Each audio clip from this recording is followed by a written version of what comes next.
never did. And it's not a matter of me being such an eloquent debater. It's a matter that when you know your Catholic faith and you bring it to the forefront, I don't care how seasoned a debater your opponent is, you're gonna refute them as long as you stick to the Holy Catholic Church and the teachings that she's laid down throughout history. Brother, how you doing, my friend? I'm doing well. How are you doing, sir? I'm doing great, brother. Awesome to see you here, my friend. Good. It's currently 11:30 at night over in the UK. I know that. I've been to the UK a few times, and one of my best friends lives over there. Oh, good stuff. I had a question. Sure. Okay, so you mentioned with the Eastern Church, right? With the Orthodox Church and stuff like that. There's the concept within Orthodoxy of toll houses, which is sort of along the same kind of lines. Sure.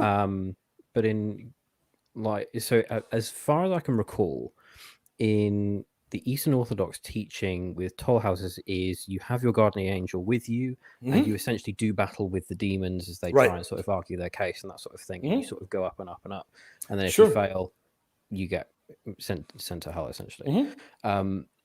My question sort of goes back to sort of obviously the early church, right? So at what point do we see purgatory as we would see it, not necessarily as developed as we see it now in the Catholic Church? Sure. When do we start to see that sort of start developing? And when did the sort of the split go off between purgatory to sort of the concept of toll houses? I know the toll houses sort of developed far greater over time. That's sort of where I'm sort of just wanted to sort of go. So that's a great question. Number one, two very early documents where you can find purgatory in the early church, and I'll briefly mention them. Then we'll go to toll houses. You can look into the Christian Sibylline oracles, where you can read about purgatory there. And another very early document would be in the late 100s, would be the Passion of Perpetua and Felicitas, in terms of being very explicit testimony and belief of a post-mortem purification in the afterlife. When it comes to toll houses, unfortunately, you're never going to find that ever defined by the church, ever in history. And you're going to find a few saints here and there believing in a kind of version of it. Unfortunately, you're never going to find a kind of stream of fathers that are all laying out the very same kind of theology when it comes to toll houses. Indeed, even St. Basil's idea of toll houses, if you will, differed from many other fathers. So you never have this laid out at a council, if you will. Early on, well before purgatory is even discussed at Florence and beyond, you have councils like the Carthaginian ones talking about the concept of purgatory. But toll houses are never on the mind of any of the fathers at any of the local gatherings that would later have their canons absorbed into ecumenical councils. It was a theological opinion, and it's one that people are free to hold to, as long as it doesn't conflict with any dogmatic teachings, whether they be Catholic or Orthodox or anything biblical. I really have no problem with it.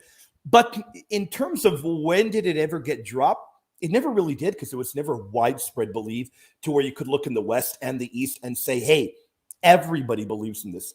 But when it comes to purgatory, massively believed, both West, both East, Latin fathers, Greek fathers, Syriac fathers, and I'm very well aware of the debates at Florence. I've read the documents where, of course, Mark of Ephesus does not agree with purgatory. But the problem with that is Mark of Ephesus agreed with purgatory. He didn't agree with a literal fire. A literal, actual physical fire was the main issue that he had. And there at Florence, he hammered it. He knocked it away, because by and large, many of the council fathers, the Latin fathers, were utilizing the fiery imagery. And to be honest with you, I really don't think that's problematic. I don't. It never got bound up in the dogma. So today, the Catholic Church doesn't insist on there being an actual literal fire in purgatory. You can believe that there is one, or you can say, hey, well, Sam, I don't think that there is one. I think the fire is the burning love of Christ. Perfectly fine.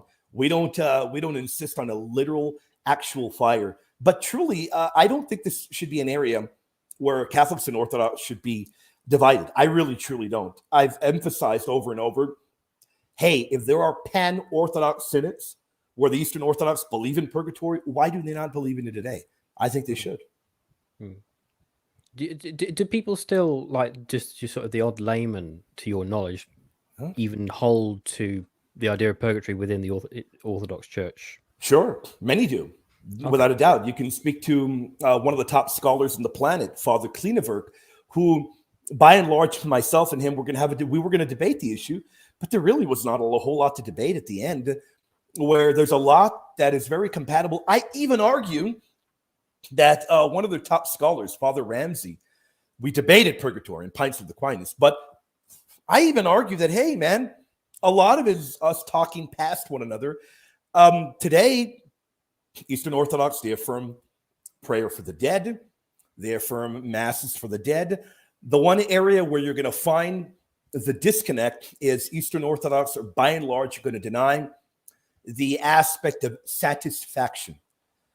But I mean, we just read 1 Corinthians 3 and the fact that the person that is going through the fire is suffering loss. That's a punishment in of itself. That fulfills the aspect of satisfaction. And if you read what Mark of Ephesus said in his letter to the Latins, where he's condemning the idea of purgatory, all over the place there, Mark of Ephesus is emphasizing satisfaction. He says, hey, we don't believe in a literal fire, but the torment that one is undergoing when they're being purified in the afterlife is enough cleansing in of itself. Well, what is the torment? That is an idea of suffering. So right there is that aspect of satisfatio as the Catholic Church lays it out. So to me, I don't think we should be divided on this particular issue. I really don't. Unfortunately, we seem to be by certain people. Yeah, I would agree. Yep. I mean, I've started my catechism into the Orthodox Church. Okay. You know, I you know, it's strange because I finally, you know, you hear that sort of phrase being, you know, thrown around of like the peace that surpasses all understanding. And I'm just sort of just like, yeah, you know, it's cool, you know, Christ has forgiven me, and that's what, you know, when I was you know, non-dom and that sort of thing. But sure, you know, finally now I finally understand what that feels like. Right. And you know, and it is just pure bliss. Like there's no sort of like weight on my shoulders anymore. And I fully agree with you. You know, I don't think this is a topic to be, you know, throwing mud at the walls and see what sticks. I don't either. Unfortunately, when it comes to this issue, your most prominent people online in the world of Eastern Orthodoxy, they contest it.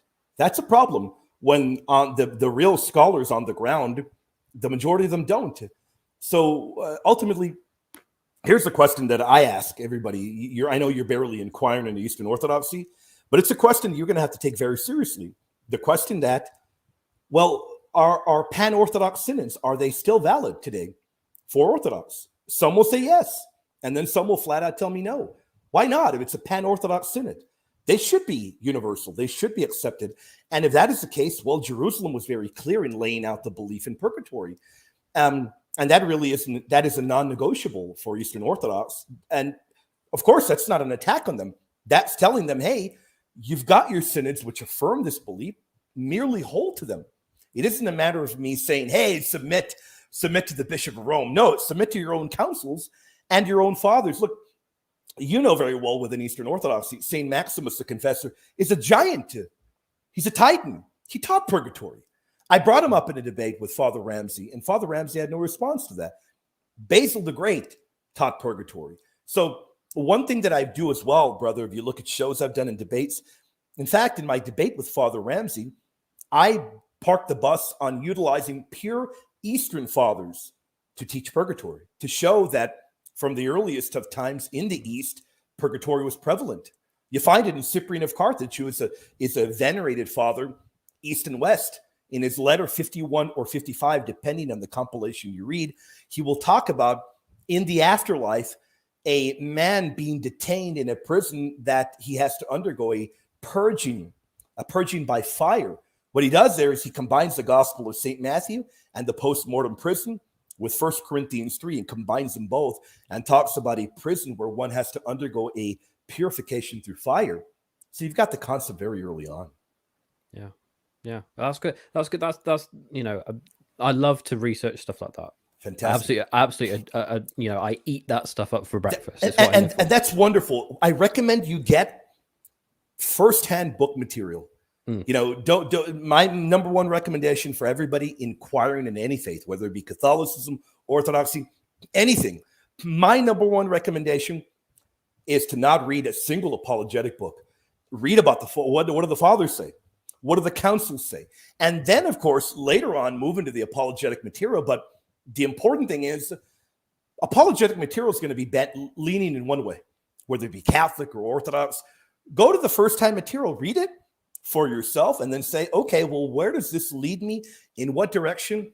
And I mean, you'd be set there. I love reading as well, brother. I eat that stuff up. I highly recommend it. You can reach out to me, and I'll hook you up with a very good book, a mini book, and it's written by it from an Eastern Orthodox perspective, on the Council of Florence. I think it's a very fair treatment.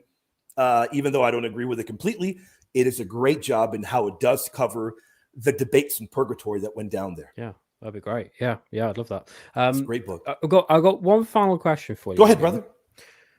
When are you going to let me out of purgatory and actually come on my channel?